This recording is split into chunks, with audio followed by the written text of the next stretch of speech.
نکالا اور اسرنا جائزہ لینے لگی۔ ٹھیک ہے کہ وہ آفس چھوڑ دے گی اور یہ بھی ٹھیک ہے کہ اسے ان معاملات کا کوئی تجربہ نہیں، مگر وہ صرف یہ دیکھنا چاہتی تھی کہ اس سے غلطی کہاں ہوئی۔ تمام خاکے اچھے تھے بقول آرکیٹیکٹ کے بے حد شاندار، مگر جب اس نے پہلی دفعہ ان کو دیکھا تھا تو اس کے ذہن میں کیا بات آئی تھی، کچھ غیر آرامدہ لگا تھا۔ اس نے ذہن پہ زور دیا اور ایک دم کسی بہتی ندی کی طرح وہ خیال امنڈ آیا، موت کا کنواں۔ اور اگلے ہی لمحے اسے غلطی نظر آ گئی۔ داور بھائی کی شادی کی کچھ شاپنگ فاطمہ اور اس نے لاہور سے کی تھی۔ کسی کام سے وہ شاہ علمی مارکیٹ چلے گئے، غلطی یہ کی کہ اپنی کار لے گئے۔ وہاں ایک ملٹی سٹوری پارکنگ بلڈنگ میں کار پارک کرنا پڑی، وہ بھی چوتھی منزل پہ۔ گول گول گھومتی منزلیں، تنگ تاریک جگہ، گاڑی اوپر چڑھانا گویا یوں تھا جیسے موت کے کنویں میں ڈرائیو کرنا۔ تب سے اسے ملٹی سٹوری پارکنگ عمارات بہت بری لگتی تھی، اور اب اس کے پلان میں ٹریڈ سینٹر کی پارکنگ ایک چھوٹے رقبے پہ ملٹی سٹوری کی گئی تھی۔ اسے تعمیراتی کاموں کا تجربہ نہ تھا، مگر شاپنگ کا ایک طویل اور وسیع تجربہ تھا۔ پھر یہ اتنی بڑی غلطی اسے پہلے کیوں نظر نہیں آئی؟ شاید اس لیے کہ وہ پہلے خود کو کم علم سمجھ کر آرکیٹیکٹ پہ بھروسہ کر رہی تھی، اندھی تقلید۔ مگر اب اپنی عقل سے سوچا تو چونک گئی۔ لوگ ایک کھلا اور زمینی پارکنگ لاٹ پسند کرتے ہیں، اور ملٹی سٹوری پارکنگ بلڈنگز تو ادھر کم ہی بنتی ہیں۔ پھر آرکیٹیکٹ نے ایسا کیوں کیا؟ وہ جا رہی ہے تو ذرا ان صاحب سے دو ٹوک بات تو کر لے، یہی سوچ کر وہ باہر آئی۔ ترکوں سے اس نے خود چل کر جانا سیکھا تھا، وہاں کسی سے راستہ پوچھو تو وہ آپ کے ساتھ چل کر آخر منزل تک چھوڑ آتا ہے۔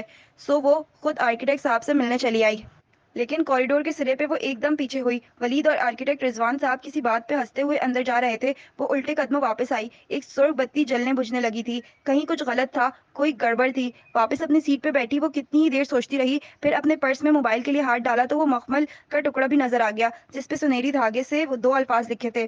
وہ اسے دو انگلیوں سے گھماتی الٹ پلٹ کرتی سوچتی رہی۔ فرار ہر مسئلے کا حل نہیں ہوتا، مسئلوں کا حل ڈھونڈنا پڑتا ہے، راستہ تلاش کیا جاتا ہے۔ میجر احمد کا سبق اسے یاد تھا۔ چند منٹ میں اس نے اپنا ارادہ بدل دیا، وہ پھر سے کام کرنے کے لیے تیار تھی۔ کوئی اس کے باپ سے غداری کر رہا تھا، اس ساری گڑبڑ کے منبع کو اسے ڈھونڈنا تھا۔ کانفرنس روم میں سب جمع تھے، وہ بنا کسی کو دیکھے سربراہی کرسی پر آ کر بیٹھ تو گئی تھی، مگر سر اٹھا کر طاہر فرقان داور اور زاہد چچا کو دیکھنا، اس سے نگاہ ملانا کتنا اذیت ناک تھا اسے اندازہ نہیں تھا۔ رات کے زخموں سے پھر سے خون رسنے لگا تھا، مگر وہ کتنے آرام سے اس کے سامنے بیٹھے تھے جیسے کچھ ہوا ہی نہ ہو۔ تو آپ نے پروجیکٹ ہار دیا؟ طاہر فرقان نے نوخت بڑی سنجیدگی سے اسے مخاطب کیا۔ اس نے اپنا جھکا سر اٹھایا۔ وہ طاہر فرقان کی بیٹی کی طرح رات گئے پکڑی نہیں گئی تھی، جیسا کہ طاہر نے ایک دفعہ اسے فون کیا تھا کہ وہ سر نہ اٹھا سکتی، نہ ہی وہ زاہد چچا کی بیٹی کی طرح پورے خاندان میں چیخ چلا کر داور بھائی کو بے عزت کرنے کی مجرم تھی۔ زاہد چچا نے اسے سخت سناتے ہوئے اپنی بیٹی کی حرکت کو کیوں فراموش کر دیا، اور طاہر نے بھی کبھی داور کی اس بے عزتی پہ باس پرس کی؟ پھر اب مگر وہ حجابی لڑکی تھی، اور کوئی حجابی لڑکی پہ کتنا ہی کیچڑ اچھالنے کی کوشش کرے اسے میلا نہیں کر سکتا تھا۔ جی سر، میں نے ہار دیا، تایا کی آنکھوں میں آنکھیں ڈال کر اس نے سپاٹ انداز میں کہا۔ کیا آپ وجہ بتانا پسند کریں گی؟ ولید کی بات پر اس نے گردن موڑ کر اسی سنجیدگی سے اسے دیکھا۔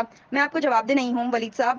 درست، پھر میں آپ کو مطلع کرنا چاہوں گا کہ ہم گرین ہاؤس والا پروجیکٹ ڈیلے کرنے پہ مجبور ہو چکے ہیں۔ کیوں؟ وہ چونکی، اسے معلوم تھا کہ وہ کتنا اہم پروجیکٹ تھا۔ کیونکہ بجٹ نہیں ہے، فنڈز کم پڑ رہے ہیں، ہمارے پاس ان کو کیری آن کرنے کے لیے اتنا پیسہ نہیں ہے۔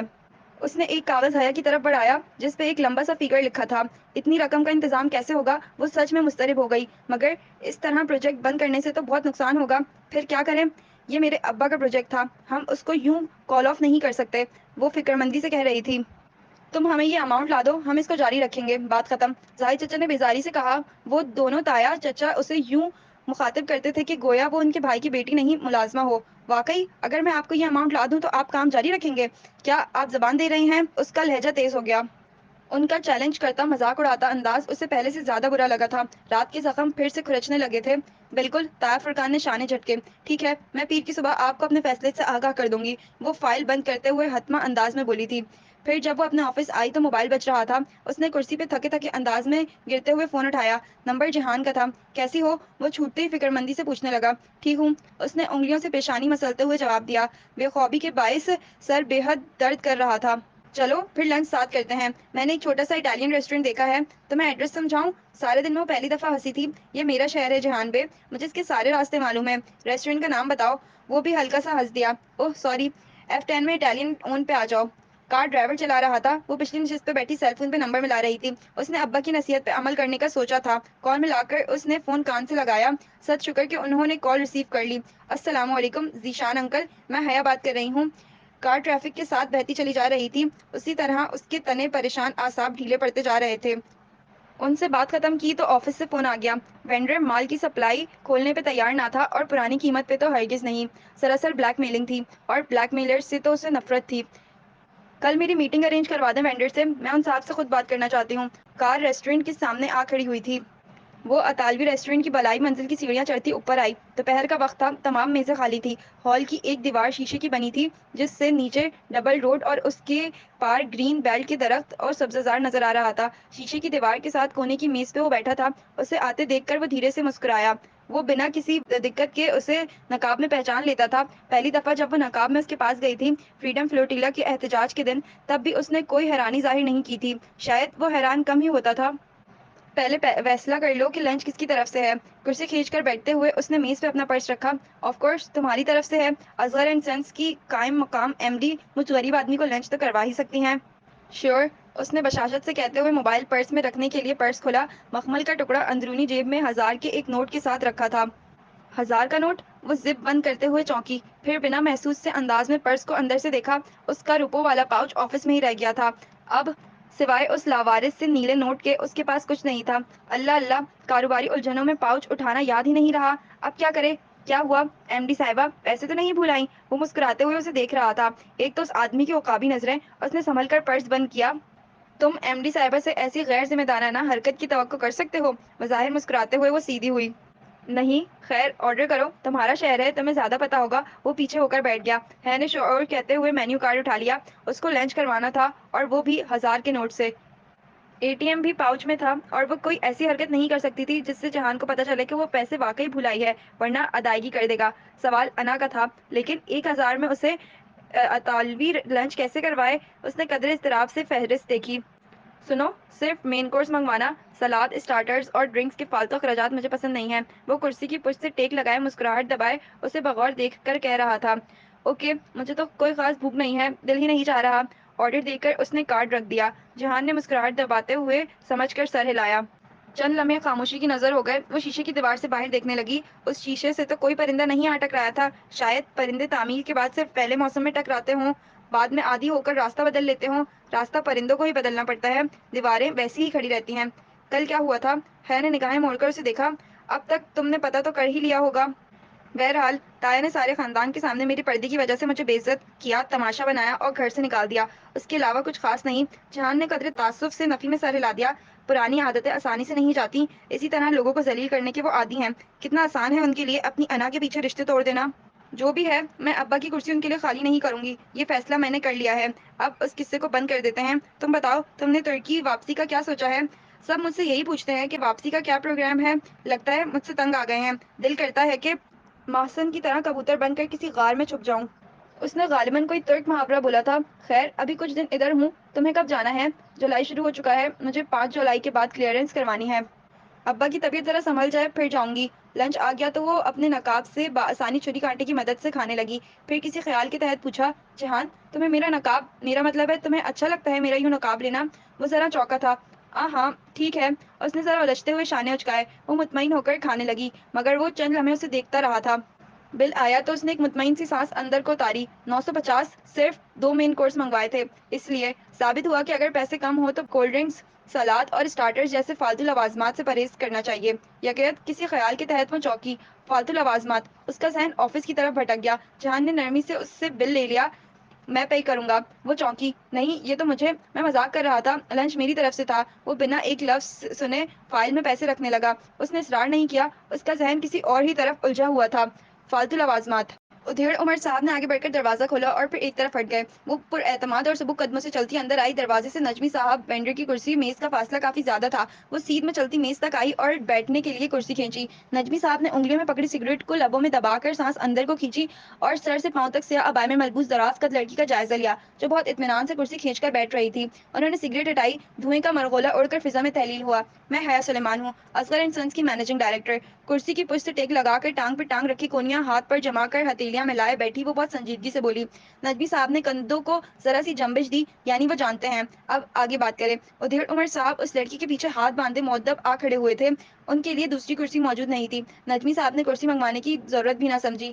ہماری سائٹ پہ سپلائی آپ نے روک دی ہے، جس سے ہمارا پروجیکٹ تاخیر کا شکار ہو سکتا ہے۔ دیکھیں بی بی، میں نے اپنی ڈیمانڈ آپ کے، میری بات ابھی ختم نہیں ہوئی نجمی صاحب۔ اس نے ہاتھ اٹھا کر ایک دم بہت سخت لہجے میں انہیں روکا۔ اس کی آواز میں کچھ تھا کہ وہ رک گئے۔ چند باتیں ہیں جو میں آپ کو بتانا چاہتی ہوں۔ ان کی آنکھوں میں آنکھیں ڈال کر بنا کسی تمہید کے وہ کہہ رہی تھی، آپ کے پیچھے جو کھڑکی ہے اس سے جھانک کر دیکھیں تو دائیں جانب دور کہیں ایک زیر تعمیر منصوبہ دکھائی دے رہا ہے۔ کس چیز کا منصوبہ ہے وہ باقر صاحب؟ لڑکی نے رک کر پیچھے کھڑے آدمی کو مخاطب کیا، مگر دیکھ وہ ابھی تک نجمی صاحب کو رہی تھی۔ اوور ہیڈ ہے میم، انہوں نے فوراً بتایا۔ بالکل اوور ہیڈ تعمیر ہو رہا ہے وہاں، اور کیا آپ جانتے ہیں کہ اس میں سینڈ اور سلیٹ استعمال ہو رہا ہے؟ وہ بھی کس کی جگہ؟ میٹرل کی جگہ۔ نفیس سے نقاب سے جھلکتی اس کی بڑی بڑی سیاہ آنکھیں مسکرائی تھیں۔ نجمی صاحب نے سگریٹ والا ہاتھ نیچے کر دیا، ان کے تنے اعصاب ڈھیلے پڑ چکے تھے اور وہ پوری طرح سے اس کی طرف متوجہ تھے۔ آپ اس اوور ہیڈ سے 2 کلومیٹر دائیں چلی جائیں تو ایک 6 اسٹار ہوٹل زیر تعمیر نظر آئے گا۔ اس کی تعمیر آخری مراحل میں ہے، مگر اس کے مالکان کو یہ علم نہیں ہے کہ اس کی پروفنگ اور واٹر پروفنگ میں سب اسٹینڈرڈ میٹرل استعمال کیا گیا ہے، بے حد سستا اور گھٹیا میٹرل۔ اس کی مسکراتی آنکھوں کی چمک بڑھ گئی تھی۔ نجمی صاحب نے کچھ کہنے کے لیے لب کھولے، مگر اس نے ہاتھ اٹھا کر انہیں روک دیا۔ میری بات ابھی ختم نہیں ہوئی۔ وہ لب بھینچ کر رہ گئے، پیشانی پہ بلوں کا اضافہ ہونے لگا تھا۔ ایک روڈ بھی حال ہی میں مکمل ہوئی ہے اور اس کا بھی ان دونوں پروجیکٹ سے تعلق ہے۔ نگاہیں ان پر جماتے وہ مسکراتے ہوئے کہہ رہی تھی، اور جو تعلق ہے وہ آپ بہتر جانتے ہیں۔ میں تو بس اتنا جانتی ہوں کہ اس سڑک کے اطراف سیمنٹڈ نہیں کیا گیا اور اندر ہولز چھوڑ دیے گئے ہیں۔ وہ کون سا مسئلہ ہوگا جو سب سے پہلے چند دن میں منظر عام پہ آئے گا باقر صاحب؟ نجمی صاحب کو اپنا سابقہ انداز میں دیکھتے ہوئے اس نے اپنے ساتھی کو مخاطب کیا۔ وہ اسی تابعداری سے بولے، ڈرینیج کا مسئلہ میم، بالکل ڈرینیج کا مسئلہ۔ مگر سب سے بڑا مسئلہ کون سا ہوگا؟ انسپیکشن کا مسئلہ۔ 4 انسپیکشن ٹیمز ان تینوں پروجیکٹس کو چند روپے رشوت لے کر اپروو کر چکی ہیں، لیکن وہ کیا ہے نجمی صاحب کہ جو ہمارا میڈیا ہے نا، وہ ذرا سی ریٹنگز کے لیے ایسی خبروں کو خوب اچھالتا ہے اور یوں اس وینڈر کی ساکھ تباہ ہو کر رہ جاتی ہے، بالخصوص تب جب ان کے ہاتھ ڈاکیومنٹس پروفنگ بھی لگ جائے۔ باقر صاحب، اس نے انگلی سے اشارہ کیا تو باقر صاحب نے چند کاغذات میز پہ رکھے۔ نجمی صاحب ان کو اٹھانے کے لیے آگے نہیں بڑھے۔ وہ بمشکل ضبط کرتے ہوئے بولے، مجھے پہ ہاتھ ڈالنا اتنا آسان نہیں ہے۔ ارے، اس کی سیاہ آنکھوں میں حیرت ابھری۔ آپ کی بات کس نے کی ہے؟ پھر وہ ذرا سا مسکرائی۔ میں تو اپنی سپلائی کی بات کر رہی تھی۔ کل ہفتہ ہے، میں امید کرتی ہوں کہ سوموار کی صبح مجھے اپنی کنسٹرکشن سائٹ پہ سپلائی کی بحالی کی خبر مل جائے گی۔ اپنا پرس اٹھاتے ہوئے وہ کھڑی ہوئی، اور وہ بھی میری پرانی قیمت پہ۔ چلیں باقر صاحب۔ وہ مزید کچھ کہے بنا پلٹی۔ ادھیڑ عمر صاحب نے ہاتھ آگے بڑھا کر دروازہ کھولا۔ وہ انہی سبک قدموں سے چلتی باہر نکل گئی۔ سگریٹ نے نجمی صاحب کی انگلی کو جلا دیا تو وہ چونکے، پھر غصے سے اسے ایش ٹرے میں پھینکا اور میز پر رکھے کاغذات اٹھائے۔ جیسے جیسے وہ انہیں پڑھتے جا رہے تھے، ان کی پیشانی پہ پسینے کے قطرے نمودار ہونے لگے تھے۔ مجھے آپ کو ایک اچھی خبر دینی ہے جینٹل مین۔ میٹنگ کے آغاز پر اس نے مسرور مطمئن انداز میں انہیں مخاطب کیا، جو اپنے سابقہ رویے کو برقرار رکھے اس کی طرف متوجہ تھے۔ ابھی ابھی پتہ چلا ہے کہ وینڈر عارف نجمی نے سپلائی بحال کر دی ہے، اور وہ بھی پرانی قیمت پہ۔ واقعی؟ فرقان تایا حیران ہوئے تو زاہد چچا سیدھے ہو بیٹھے، مگر اس نے تو اس روز فائنانس ڈپارٹمنٹ کے رؤوف صاحب سے خاصی بدتمیزی کی تھی، اور وہ سراسر بلیک میلنگ پہ اترا ہوا تھا۔ میں نے خود اسے فون کیا تھا، مگر وہ تو سیدھے منہ بات کرنے کا روادار بھی نہیں تھا۔ پھر آپ کو بلیک میلر سے نمٹنے کا فن سیکھ لینا چاہیے سر، کیونکہ میں نے ان سے بات کی ہے اور وہ غیر مشروط طور پہ سپلائی بحال کرنے پہ راضی ہو گیا ہے۔ زاہد چچا خاموش ہو گئے۔ ان کے لیے یہ سب خاصا غیر متوقع تھا۔ اگر سلیمان صاحب ان کو آ کر بتاتے کہ انہوں نے وینڈر کو راضی کر لیا ہے تو انہیں حیرانی نہ ہوتی، کیونکہ وہ اس قابل تھے، تبھی تو اپنے بڑے بھائی سے زیادہ مضبوط شیئر ہولڈرز اور ایم ڈی تھے۔ مگر حیا، یہ بات نکلنا بھی دشوار تھا۔ آپ کو گرین ہاؤس اسکیم کے لیے بجٹ کم پڑ رہا تھا نا، اسی لیے میں نے بجٹ کو ری شیپ کیا ہے۔ وہ اپنے کاغذات آگے پلٹ کر بتانے لگی، ہمیں جتنی رقم چاہیے وہ ہمارے بجٹ کے اندر ہی پوری ہو سکتی ہے اگر ہم فالتو لوازمات کو نکال دیں۔ مطلب؟ طاہر فرقان نے آبرو اٹھائے، ہم ہر سال تمام شیئر ہولڈرز کو سالانہ پروفٹ کا ایک حصہ دیتے ہیں، جبکہ بہت سی کمپنیاں شیئر ہولڈرز کو سالانہ پروفٹ ڈیویڈنڈ دینے کے بجائے اس کو ری انویسٹ کرتی ہیں۔ ہم بھی اس دفعہ شیئر ہولڈرز کو وہ حصہ دینے کے بجائے اسے اس پروجیکٹ میں لگا دیں گے، مگر اس طرح تو مطلوبہ رقم پوری نہیں ہوگی۔ ولید، آپ ان کو بات مکمل کرنے دیں۔ سیٹھی صاحب نے پہلی دفعہ ولید کو ٹوکا۔ پہلی دفعہ بورڈ میٹنگ میں اس کی سائیڈ لی گئی تھی۔ سب خاموش ہوئے تو اس نے کہنا شروع کیا، ہم اپنے بجٹ کا 15 سے 20% حصہ مارکیٹنگ اور ایڈورٹائزمنٹ میں خرچ کرتے ہیں۔ ہم فی الحال بھی یہی کر رہے ہیں، ہم مارکیٹنگ کر رہے ہیں تاکہ مستقبل میں ہمیں پروجیکٹس ملیں۔ وہ لمحے بھر کو رکی۔ لمبی میز کے گرد موجود تمام ایگزیکٹوز اب واقعتاً بغور اسے سن رہے تھے۔ مستقبل کے پروجیکٹس جو ابھی ملے نہیں اور جن پہ کام کرنے کے لیے ہمارے پاس پیسے نہیں ہیں، ان کے لیے ہم اپنے حالیہ پروجیکٹ کو قربان نہیں کر سکتے۔ میں نے مارکیٹنگ بجٹ کو گھٹا کر 5% کر دیا ہے، یوں ہم بآسانی وہ رقم آہستہ آہستہ اس پروجیکٹ میں منتقل کر سکتے ہیں۔ کیا کسی کو کوئی اعتراض ہے؟ پیچھے ٹیک لگا کر بیٹھے ہوئے اس نے ذرا مسکرا کر خاموش پڑے کانفرنس روم پہ نگاہ دوڑائی۔ وہ جانتی تھی کہ اب کوئی اس پہ اعتراض نہیں کر سکتا۔ وہ آہستہ آہستہ اپنا انتخاب درست ثابت کر رہی تھی۔ آج طاہر فرقان کے گھر حیا کے دادا کی برسی کی قرآن خوانی تھی، خیرات کی دیگیں لگی ہوئی تھی، سب مدعو تھے سوائے اس کے۔ اس کو جانے کی خواہش بھی نہیں تھی۔ وہ مغرب پڑھ کر لاؤنج میں آئی تو فاطمہ جہان سے کچھ کہہ رہی تھی، اسے دیکھ کر خاموش ہو گئیں۔ اچھا میں جا رہی ہوں، سرسری سا مطلع کر کے وہ باہر نکل گئی۔ پھپھو پہلے ہی جا چکی تھی، ابا کمرے میں سو رہے تھے، ان کے پاس نرس تھی۔ وہ خاموشی سے صوفے پہ آ بیٹھی اور ٹی وی کا ریموٹ اٹھا لیا۔ کنکھیوں سے اس نے لاؤنج کی بڑی کھڑکی کے پار اماں کو لان عبور کرتے دیکھا۔ وہ اس سے ناراض نہیں تھیں، بات بھی ٹھیک سے کرتی، مگر ایسے جیسے کہ انہیں بہت دکھ پہنچایا گیا ہو۔ باہر بجلی زور کی چمکی، پل بھر کو کھڑکیوں کے باہر سارا لان روشن ہو گیا، پھر اندھیرا چھا گیا۔ وہ کچھ سوچتے ہوئے اس کے سامنے آ بیٹھا۔ حیا نے ٹی وی نہیں چلایا، وہ ریموٹ پکڑے بیٹھی بس اس کو دیکھتی رہی۔ وہ کچھ کہنا چاہتا تھا شاید۔ اماں کیا کہہ رہی تھی؟ اس نے بظاہر سرسری سے انداز میں پوچھتے ہوئے بات کا آغاز کیا۔ جہان نے سر اٹھا کر اسے دیکھا۔ نیلی جینس میں سیاہ ٹی شرٹ پہنے، گیلے بالوں کو پیچھے کیے وہ جیسے کہیں جانے کے لیے تیار لگ رہا تھا۔ وہ چاہتی ہیں کہ میں تمہیں سمجھاؤں کہ تم یہ برقع وغیرہ چھوڑ دو، وہ سنجیدگی سے کہنے لگا۔ اس کی پشت پہ لاؤنج کی دیوار گیر کھڑکی کی ٹپ پہ ٹپ ٹپ قطرے گرنے لگے تھے۔ تاریک پڑا آسمان پہلے ہی بادلوں سے ڈھک چکا تھا۔ تو تم نے کیا کہا؟ وہ اسی طرح مطمئن سے انداز میں ٹانگ پہ ٹانگ رکھ کے بیٹھی تھی جیسے وہ اپنے آفس میں بیٹھا کرتی تھی۔ بات تو ٹھیک ہے ان کی، تم ایک برقعے کے لیے اپنے اتنے رشتے نہیں کھو سکتی۔ باہر بادل زور سے گرجے تھے، کھڑکی کے شیشوں پہ تڑا تڑ گرتے قطروں کی اب آوازیں آنے لگی تھیں۔ دوسروں کو چھوڑو، تم اپنی بات کرو جہان، کیا تم بھی میرے حجاب سے خوش نہیں ہو؟ وہ اس کی آنکھوں میں دیکھتے ہوئے بولی تو اس کی آواز بہت دھیمی تھی۔ اگر میں کہوں کہ میں نہیں ہوں تب؟ اگر میں کہوں کہ تم میرے لیے اسے چھوڑ دو تب؟ دور کہیں زوردار آواز آئی تھی، جیسے بجلی گرنے کی ہوتی ہے، جیسے صدمہ پہنچنے کی ہوتی ہے۔ کیا تم مجھے چوائس دے رہے ہو؟ یکایک اس کی آواز میں سرد مہری درائی۔ اگر میں کہوں ہاں تب؟ وہ اٹھی اور چھوٹے چھوٹے قدموں سے چلتی دیوار کی کھڑکی کے پاس جا کھڑی ہوئی۔ اس نے سیاہ لمبی قمیض اور چوڑی دار پہن رکھا تھا، بال بھی سیدھے کمر پہ گر رہے تھے۔ قمیض اور بالوں کے رنگ کا فرق غیر واضح تھا، سیاہی جس کا نہ آغاز تھا نہ اختتام۔ مجھے کبھی کسی نے کہا تھا کہ خندق کی کوئی جنگ بنو قریظہ کے بغیر وجود میں نہیں آئی، اور تب میں نے سوچا تھا کہ میرے سارے قرابت دار تو میرے ساتھ ہی ہوں گے۔ وہ بھیگتے شیشے کے پار تاریک لان کو دیکھ رہی تھی۔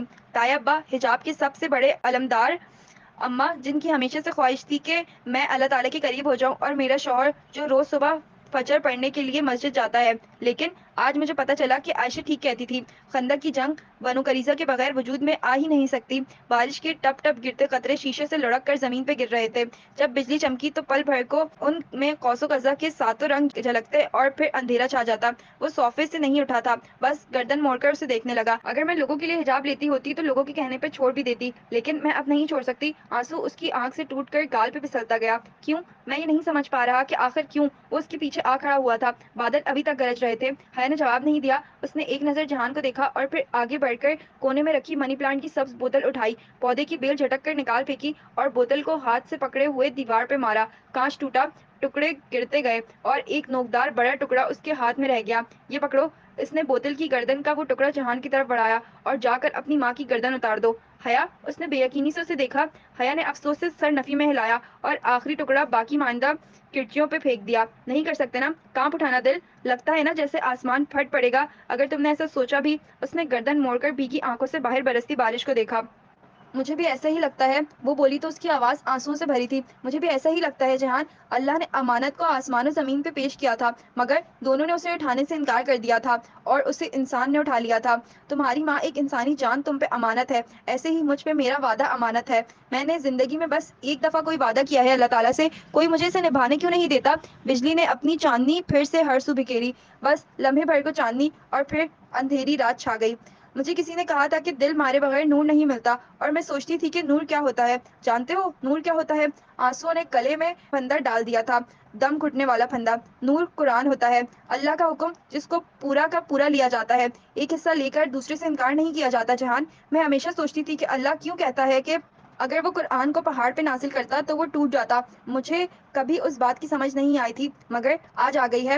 گرم ابلتے آنسو تھوڑی سے پھسلتے ہوئے گردن تک لڑکتے رہے تھے۔ وہ کھڑکی سے کے باہر دیکھ رہی تھی، اور وہ اسے، جانتے ہو پہاڑ کیوں ٹوٹا؟ کیونکہ وہ قرآن کو پورے کا پورا لیتا، اور جو شخص قرآن کو پورے کا پورا اپنے دل پہ اتارتا ہے نا، اسے ایک بار ٹوٹنا پڑتا ہے۔ اس نے جلتی آنکھیں بند کر لیں، اب ہر طرف اندھیرا تھا، پل بھر کو بجلی چمکی بھی تو اسے پرواہ نہیں تھی۔ لوگوں نے مجھے اس لیے چھوڑا کیونکہ میں نے اللہ کو نہیں چھوڑا، تو مجھے واقعی ایسے لوگوں کا ساتھ نہیں چاہیے۔ اس نے آنکھیں کھولی، وہ واپس پلٹ رہا تھا۔ اس نے دھندلی بصارت سے گردن موڑ کر اس شخص کو سیڑھیاں چڑھتے دیکھا جس سے اس کی زندگی کا ایک حصہ محبت کرنے میں گزرا تھا۔ وہ اوپر چلا گیا، مگر حیا اسی طرح سیڑھیوں کو دیکھتی رہی۔ چند منٹ بعد وہ اترتا دکھائی دیا، اس کا دستی بیگ اس کے ہاتھ میں تھا۔ وہ بنا اس کی طرف دیکھے، بنا کچھ کہے باہر نکل گیا۔ اس نے اسے نہیں روکا، آواز تک نہیں دی، دے ہی نہیں سکی۔ آنسوؤں نے ہر راستہ روک دیا تھا۔ وہ جا رہا تھا، وہ جانے کے لیے ہی تو آیا تھا۔